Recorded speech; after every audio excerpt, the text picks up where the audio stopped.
Hey everyone, and welcome back to another episode of It Ain't Weak to Speak.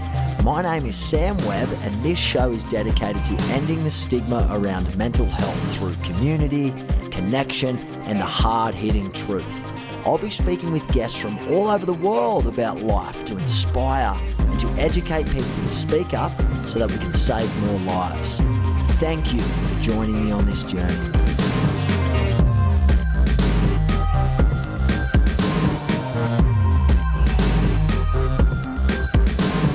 Without further ado, I'm joined here by what I like to classify as my advocate, a partner in the space doing amazing work. She's based out of Seattle in the United States. I'm very fortunate enough for her to join me today. She goes by the name of M, but her real name is Mariangela. Welcome to the show, Mariangela. Thank you for having me, Sam. I'm happy to be here. I'm very grateful that you've taken the time out to be on the show today, because you've got a story that I think every single one of our listeners are going to benefit from in one way or another. And I can't wait to talk about, your journey from your earlier life up until now, and the impacts that I guess parts of your journey has had on your life, and the trajectory as to where you're heading right now, given the time that we're in and given the great work that you've done up until this date. Yeah. It's been a ride. It's been a ride, all right. So let's just explain to some of the listeners how we met, how we connected. And I think it was through the beauty of social media. Yeah. I mean, we both were friends with, and had a mutual connection with Taylor and the Idea Collective. And we were both doing TED Talks around a loss that we had around suicide. And, I think that everyone connects at some level of pain in our lives, but suicide specifically, I could be in a group of a party of people, and if I overhear somebody say the word suicide, or if I hear someone talking about a loss, I immediately gravitate towards them. And it's something that when I was introduced to you, I immediately felt connected.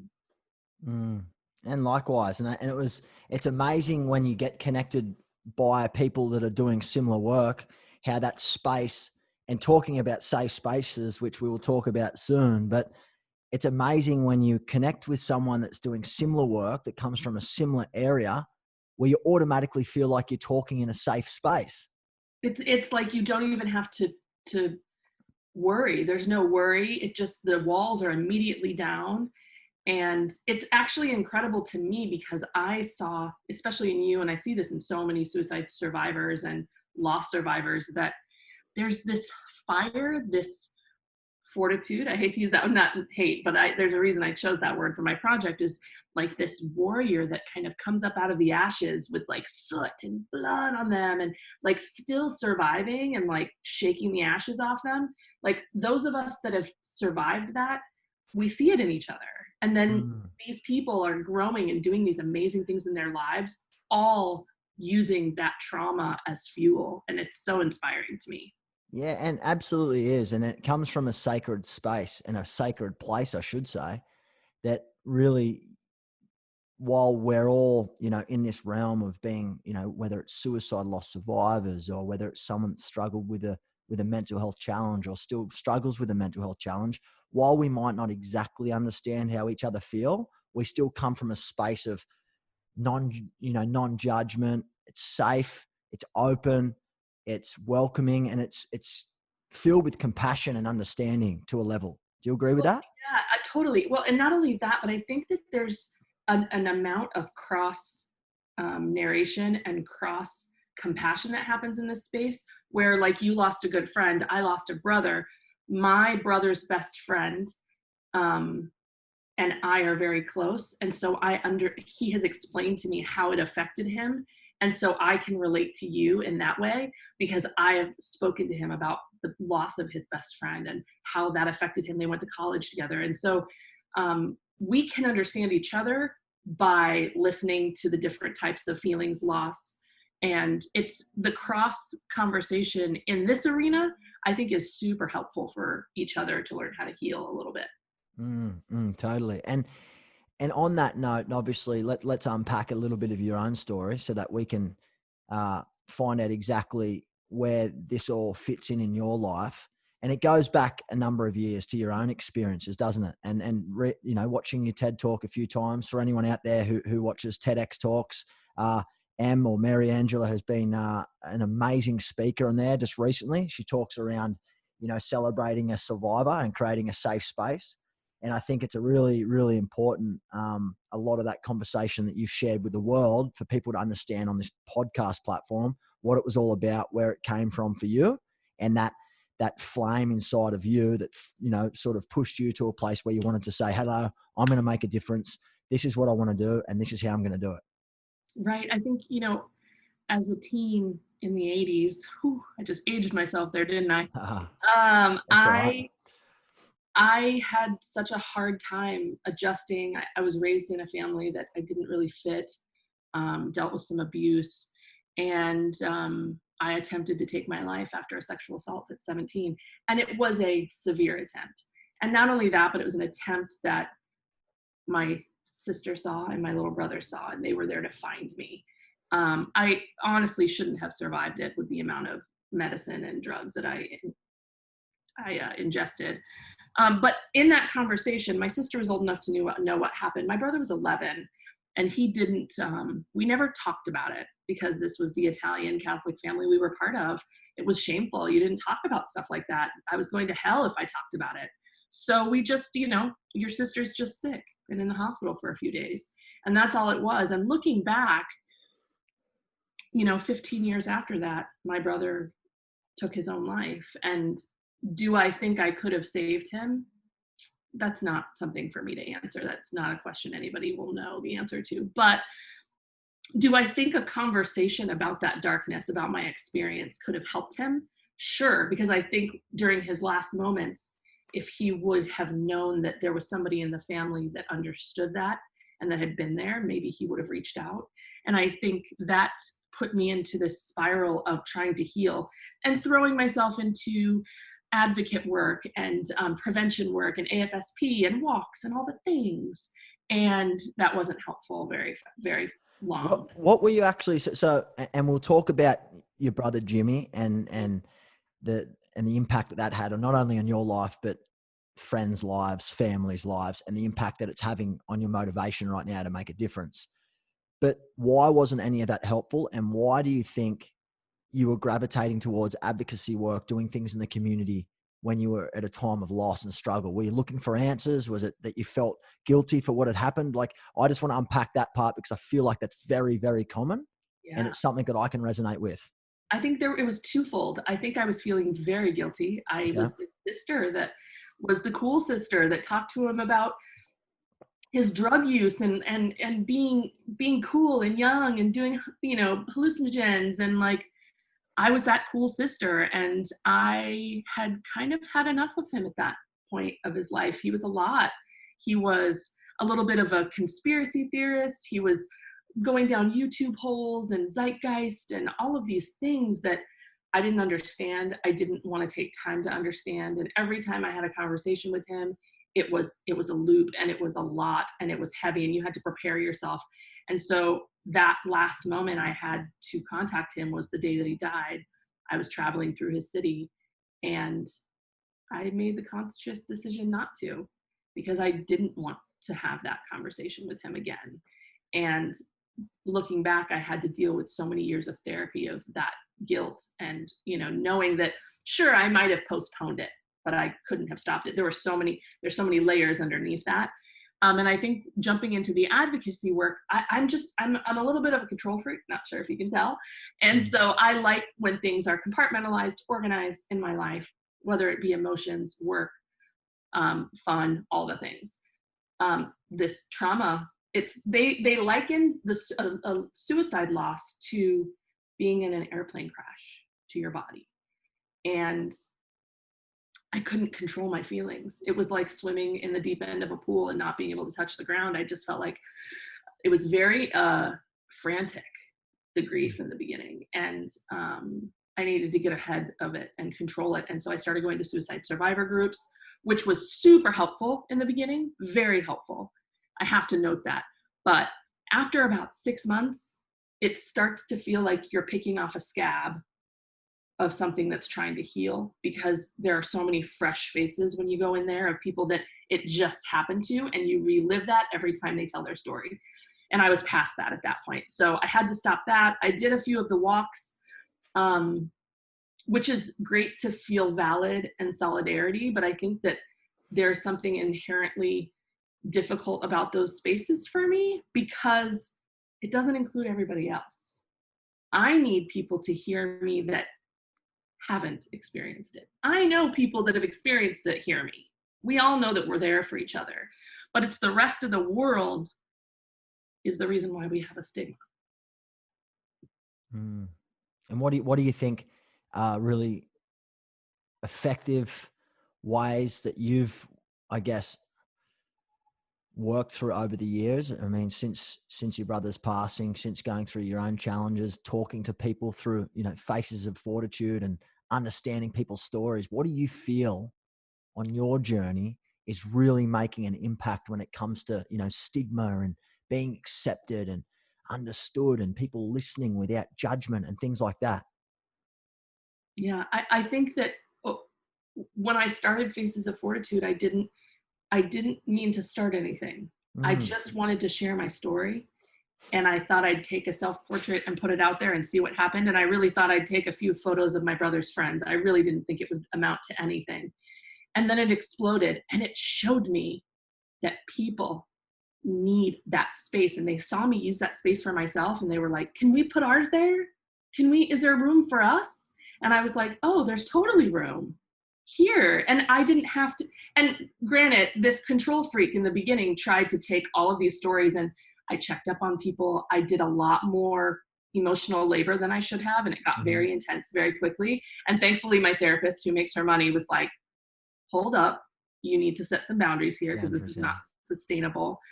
But for me, it was like, I was learning. I felt like I had hit this jackpot. A lot of people look at me and go, Mariangela, your project is really heavy, but it's not. And let me tell you why. I feel like I've hit this jackpot of healing.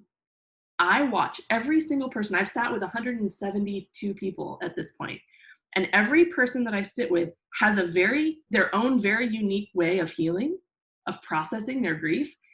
And I make note of every single one. And every time I think I've seen it, all of it, I meet somebody else that's like fascinating to me. The power of the human spirit is incredible. It's empowering. It's inspiring, isn't it? Especially connecting with, over 170 odd people, I think you said. It really does go to show there are common themes, I think, amongst a lot of people who struggle. But although I'm the first person to say we don't understand exactly how someone feels, but we get an understanding of how they feel, and we can create a safe space for them to come in and share and feel like that they are on the same page as us, and that they're not different or they don't feel abnormal and stuff like that. I feel that that's really important. So let's just walk through the work of Faces of Fortitude, how it actually works. So you put up a portrait of yourself on Instagram. So for people who want to know, and we'll share this at the end as well, Mariangela runs an Instagram page called Faces of Fortitude, and it's where individuals from all over the world she travels to, especially here in the States, she travels to, takes portraits because she's trained in photography and in the creative arts spaces, but she also sits with them and creates a safe space for them to share their journey and their story. And you've spoken and interviewed or had really, really deep, great conversations with so many wonderful, unique people from all walks of life. And what does that feel like for you? Like when you leave those conversations and you've done the portrait and you've got the story, how does that make you feel? There's not even a proper word in the English language for it. First of all, backing up just a little bit, when I started this, I was not a photographer. I'm a trained producer. I produce documentaries, movies. I had a 10-year-old camera in my closet that I did not know how to use except for shooting a few pictures of my daughter. And then I took a self-portrait, and people started coming out of the woodwork. And I have just recently learned about post-traumatic growth, which is what my next TED Talk is about. And the fact that I used my trauma to better myself. I took online classes to become a photographer.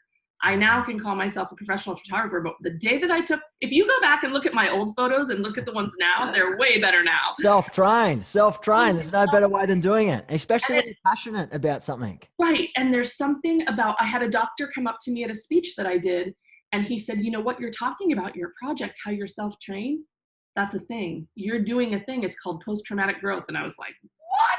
I was mind blown.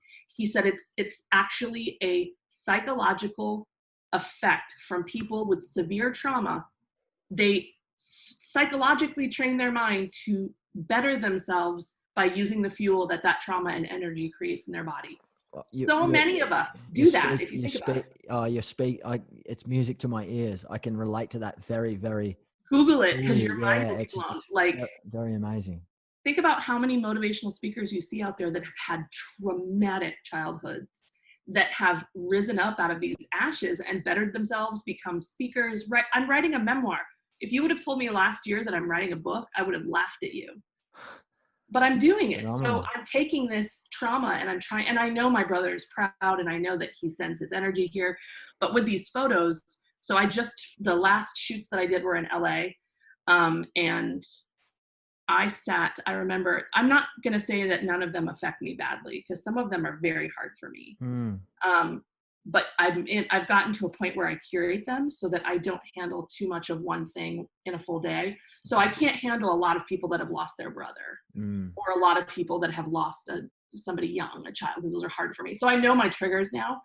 But the last time I shot in LA, there was a young lady who I forgot her story. So I just plugged her in and I scheduled her, because I don't want to remember too much of their stories, because there's something very therapeutic about my honest, visceral reaction when they tell me in front of the camera. Because if you told me your story and I had never heard it, my traumatic response validates you and tells you how horrible it was that you had to go through that. And that's very healing. So she sat in front of me, this 23-year-old beautiful woman, had lost her husband. At 23, she had a child, and she was 7 months pregnant with their second child. And I was just like, oh. And I was caught off guard. And I just remember starting to sob during her session. And she looked at me and she was like, I'm sorry. And I said, no, I didn't prepare myself. But you know what? I felt safe enough to sob in front of her, because that was safe for both of us. And she said, I'm so glad. And I was sobbing because I've struggled with my partner's mental health, and you know what I mean? And so I was seeing that, and my partner's alive. And so for me, it's healing every single time. I almost feel like it's self-serving in a lot of ways, because I get to heal every time with people. And it's definitely said to have that effect too. And I think that's why a lot of people work in all sorts of spaces around giving back and helping other people, because there is an innate nature that it helps yourself along the way at some stage too, you know. Right. I think that's just part of the greater journey, and it's not the sole reason why people do things by any means, but I think there's really something beautiful to be said for anyone who might be listening today that's struggling with trauma, or going through something really severe, or has gone through something really severe in the past. I think it's really important to know that you've got the power to sort of channel it into something great. And I think it's really important that you socialize and spend your time with people who make you feel safe. So in your eyes, what are some techniques or strategies people can do to be safe? Like, I know it's part of my TED talk that I did also around being the safest person in the room for someone to open up and share with you. But what are some ways that you think being safe, or creating that safe space around suicide or trauma, that might help people speak up and seek the help that they desperately need? That's such a great question. I feel like right now first of all, the world is very different right now and changing very quickly. And I don't know if it's ever going to be back to normal, but I don't know if it should be, honestly. I feel like before all of this, and so I'm doing precursor virus, we're a very fast-paced society. No one wants to sit very long in anything. And so for me, safety is someone holding a space. you don't have to, I think our natural reaction is to fix things that are uncomfortable. And I think that people need to get that out of their heads. You can't fix people's mental problems.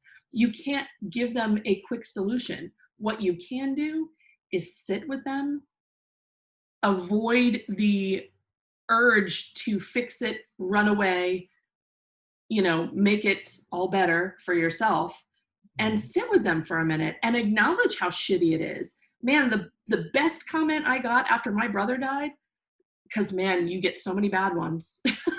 You get so many people that don't know what to say to suicide, but man, the best one came from somebody that had also experienced it, and they looked at me and said, "This fucking sucks." And I said, "I know. Thank you." That's all I needed, was for somebody to tell me, this is horrible.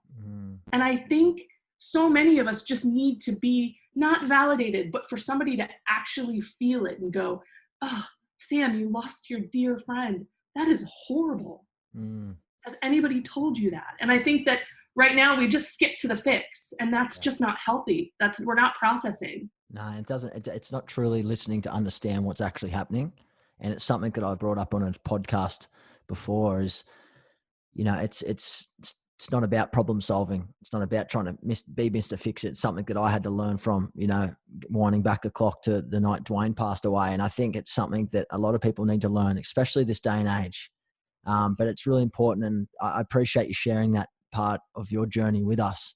And there's no doubt amongst, all the work that you're doing, with Faces of Fortitude, that your TEDx talk around creating a safe space around, suicide and things like that is making an absolute impact in the world. And I'm so grateful that we're able to connect, because I feel like so much of your journey, what you're saying is resonating so clearly with me. And it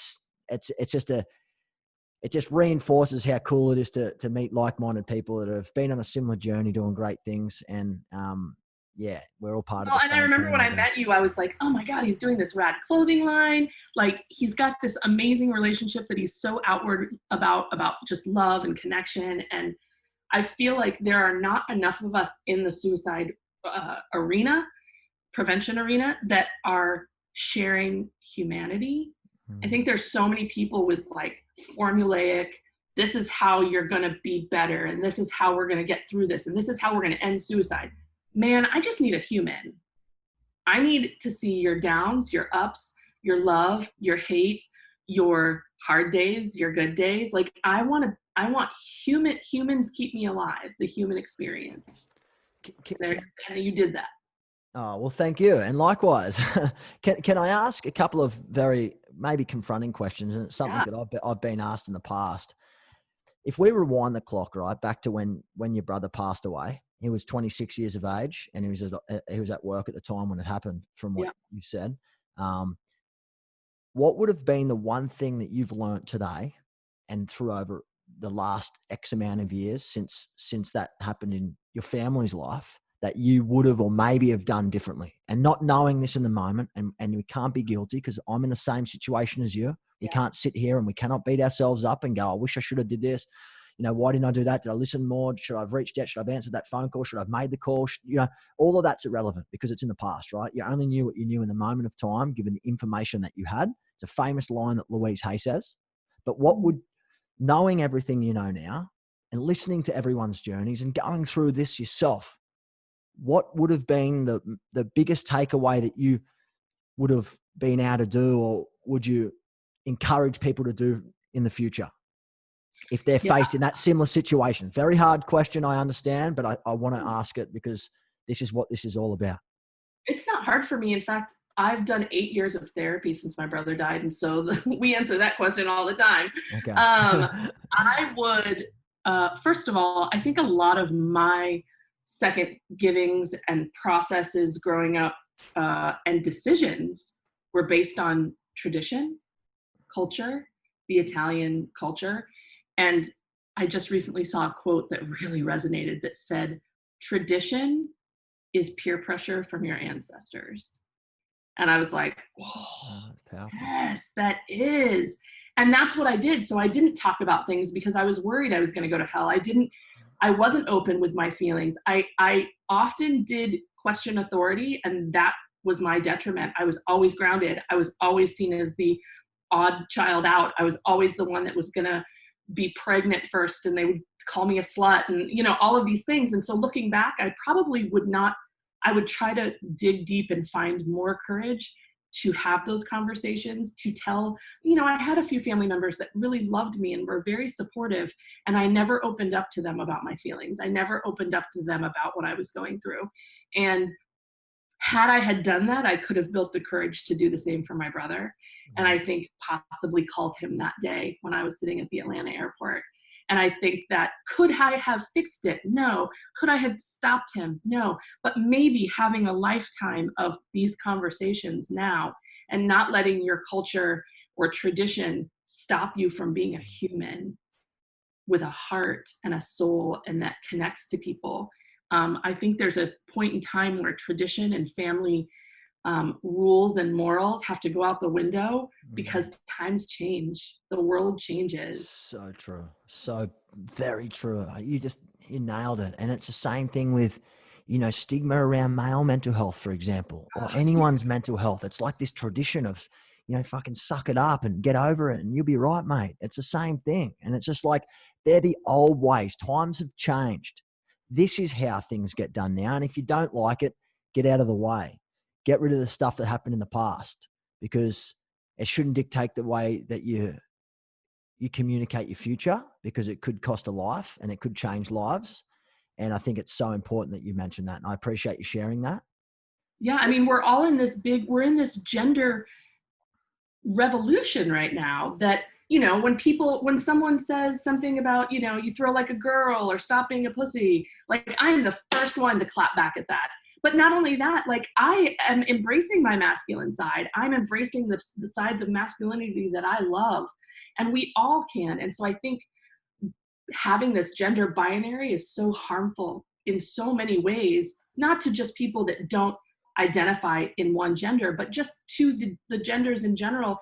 However you recognize yourself, it's harming our mental health by trying to put people in boxes. It is. And it just affects so many people. You can't put a number on it. And one little word or one little smirk could be the difference between someone going, oh, I'm not speaking up, or I'm not saying anything because this is what people are going to think of me. And it can take the smallest action. In some people's eyes, it's nothing. But in the person who's struggling, who's desperately sitting on top of the surface, ready to put their head above the water, it's just like a game changer for them. And it's like, I can't do it. You just nailed the core of my talk that I'm going to give at Dartmouth, is about body language and about how that creates a stigma and people don't realize it. And so it's like, I will have someone say, oh, you have a brother, he's not alive, what happened?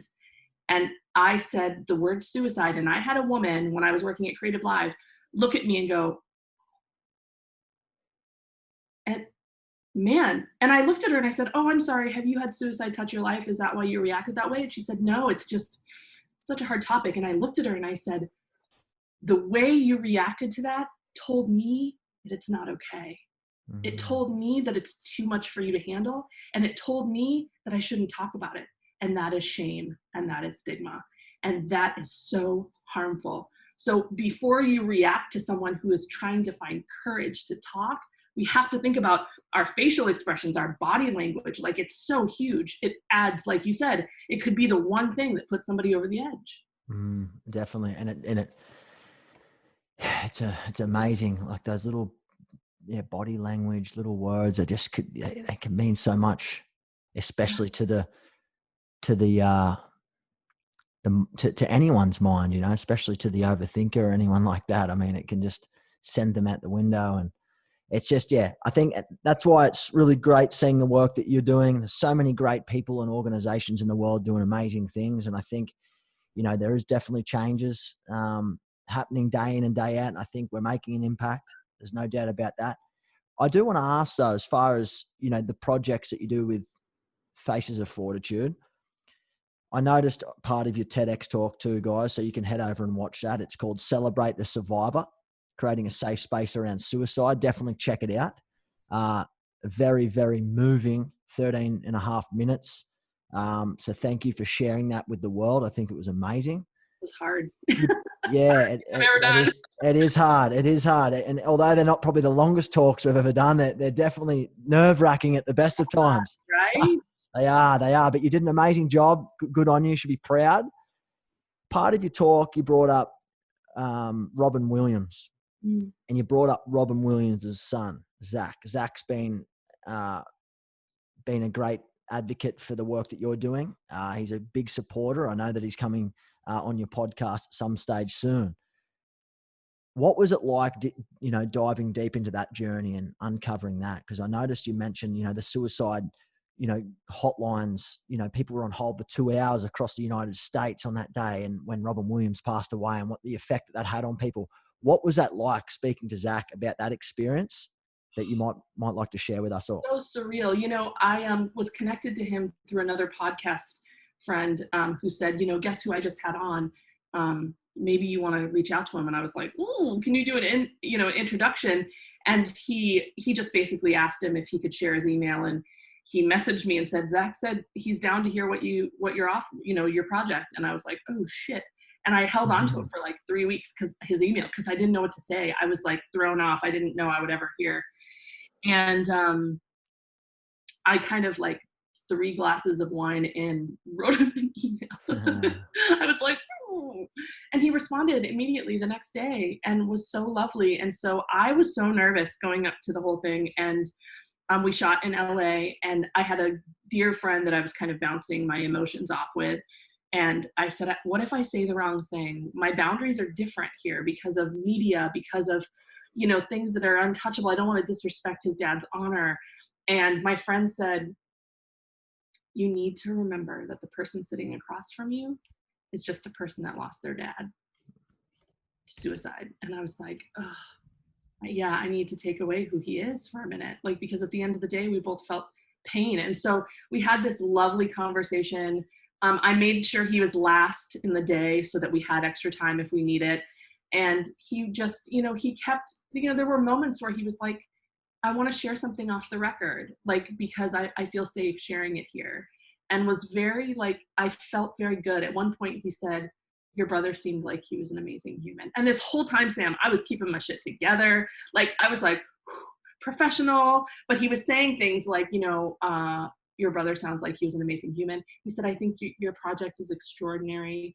He said, he even said something when this blows up, which I think it will, I worry a little bit about your heart, because I think that the trolls will be mean, and I want you to be protected. And so if you need help with that, when things happen, I will be there. And just very brotherly, very sweet. And then we ended, and I got in my car and I packed up all my gear, and I was like, cool, like I did it, right? And I started to drive, and I was like, I'm good, I did it. And then I start to sob, and I was like, oh yeah, no, I'm actually not okay. Because this was such a pivotal moment in my project, because I had someone who had such a public grieving process acknowledge my brother, acknowledge what I had put into this, acknowledged that he felt safe. And it felt so important to me that moment. I sobbed. I called Ryan, and my partner, and I was like, I'm sobbing because it was so lovely and it was so wonderful, and I don't know what to do with this moment. And he said, I know exactly what you need to do. You need to turn on the camera on your phone, and you need to take a picture of yourself, of your face at this moment, because it's really important that you remember it. And I was like, oh. And it's this sobby, snotty, happy mess.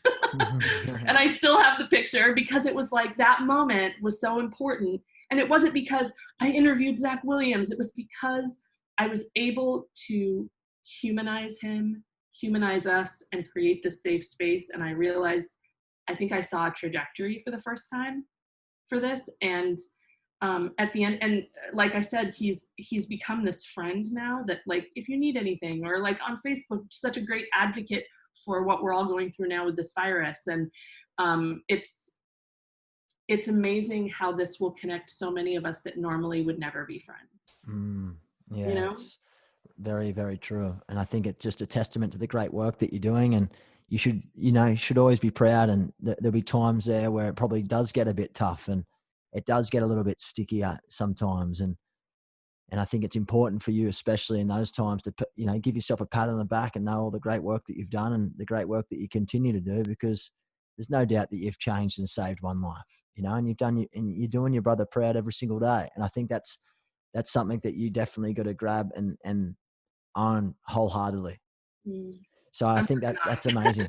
Yeah, yeah. And It's I'm hard, you know, when you've got this trauma that you're not benefiting of, because I don't make money doing this, but when you've got this trauma that you are redirecting to create something else with, you have to be so careful. I never want it to look like I'm profiting off of people's pain emotionally, anything, you know what I mean? And so I always try so hard to walk a very careful line of authenticity, of kindness, but also with boundaries. You know, I've had to set some really stern boundaries because for my own sake.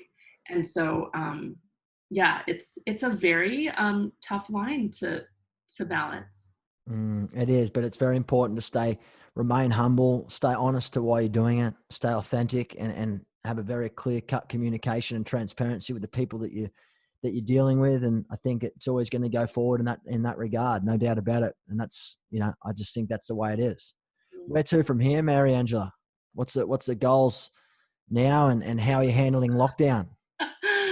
I mean, first of all, I sat with a friend at the beginning of the year and set my 2020 goals, and those are out the window now because of the coronavirus. So I think we'll just shift those to 2021. Mm-hmm. I am working on, like I said, my TEDx that was just now postponed till next year because of this virus. So it's all written and done. Cool. And then to a big exhibit here in July. It was postponed. It was supposed to be April. Huge exhibit. I'm doing my very first, it's called Faces of Fortitude experience. So it's not just an exhibit of my images, but I had a dream a few months ago about doing something called 1,000 Faces of Fortitude in New York. And so I think I was seeing the future a little bit. So now I'm doing this Faces of Fortitude experience where people go into this maze of my images and they're confronted with large questions regarding their own mortality and their own darkness. And so as they weave through these faces, they're forced to ask themselves questions. And so we're building that for July. Wow. And then I'm doing a keynote talk virtually. This conference has moved to virtually, so it's in this month in April, for the American Association for Suicidology, which I'm excited about. That's awesome. Where are they holding that this year? Because it changes every year. It's national, but this year it was going to be in Portland. Oh yeah, cool. Right in your hometown. Yeah, and so it's going to be virtual now, and then and I already wrote that talk, so that's done. But yeah, I'm working on my book of images for Faces of Fortitude, which is a design. I don't have a publisher, I don't have anything, so I'm just kind of doing it in my own time, designing it, taking forever. And then I'm writing my memoir about my life finally, because we got all this time. Yeah. So between that and now just starting my podcast, Face to Faces is what it's called. And it's just a podcast humanizing our experience that we're all going through right now, but specifically a space for people with mental health. Because I think what's happening right now, when you ask how I'm dealing right now with this quarantine, everybody's experiencing these emotions that we don't know what to do with, but people with suicide loss and mental illness have it on top of what they already have. And I don't think that's being acknowledged, and it's hard on people. And so I wanted to give people a space to discuss that. And so we're humanizing the experience in this podcast series. I absolutely love that. Face to Faces. Is that what it's going to be called? Yeah. I love that. I love the work that you're setting out to do. I believe that this is a time where we can all regroup, recoup, and start working on the things that are important to us. I believe that it's certainly a time where we can make changes in our own lives for the better. We can certainly take time for ourselves to find that peace that's going to help drive us forward into the future. And, you know, no doubt that, you know, challenges like this, you know, will probably happen again in our lifetime. And that's the beauty of going through challenges, is it equips you, makes you stronger, better, and more prepared for whatever happens in the future, I guess. I totally agree with that.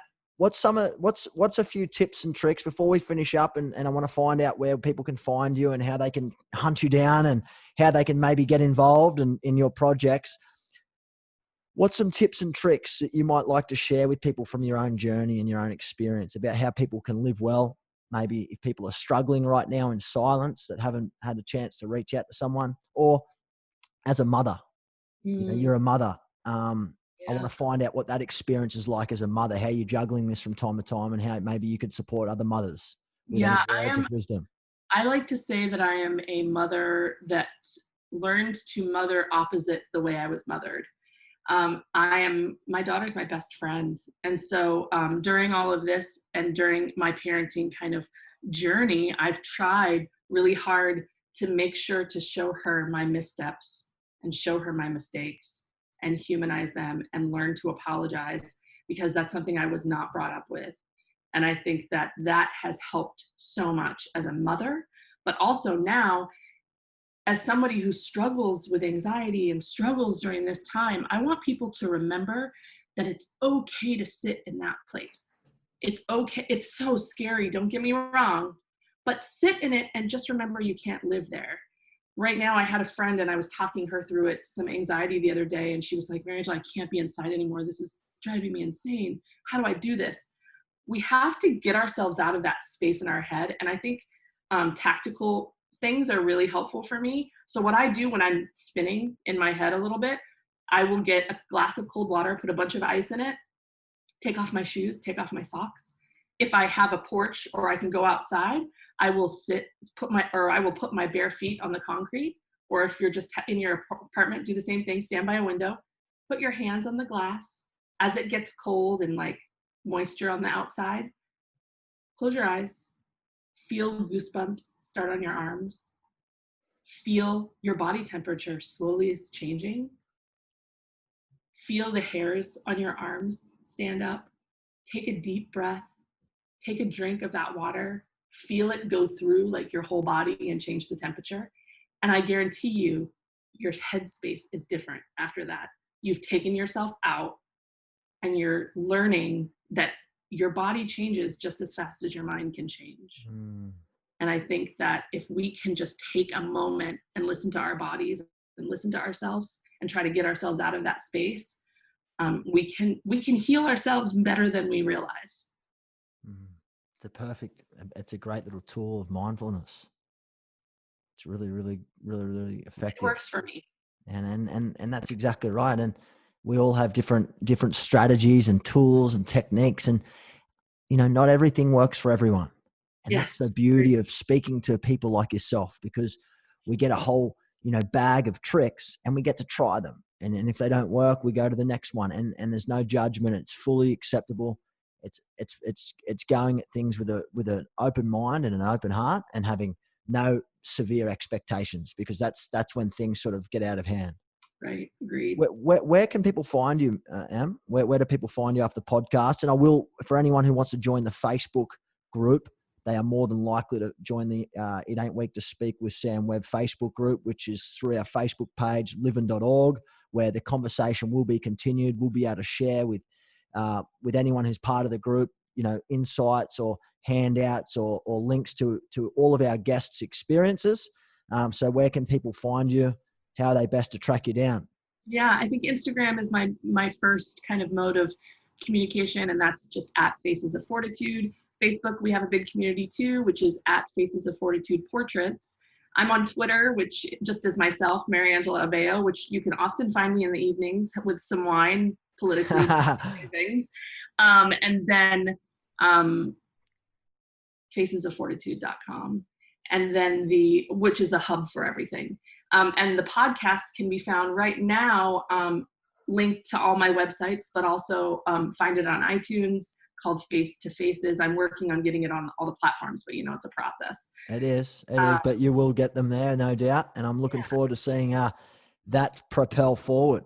Thank you. I'm excited. I'm excited I'm learning. I'm taking notes from you. That's fine. And I'm happy to help with anything, even, podcast, unrelated to podcast, anything. It's about teamwork. Well, you're going to be a guest. Well, I'm looking forward to being a guest. And I love for people who aren't tuning into the YouTube channel right now and looking at this visually, Mariangela has like a forest in her background. She's got like a jungle. I love the clean air and I love the clean oxygen. It's always a pleasure speaking with you. I'm very grateful that you're able to share with me and share with all of us some of your insights, your wisdom, some of your tips and tricks, your journey with your brother, where to now for Faces of Fortitude, and I guess the exciting projects that you're working on for the remainder of this year. And I can't wait to connect with you again and, go from strength to strength together. Thank you so much for having me, Sam. It's my pleasure, and keep living, and always remember, it ain't weak to speak. Thank you.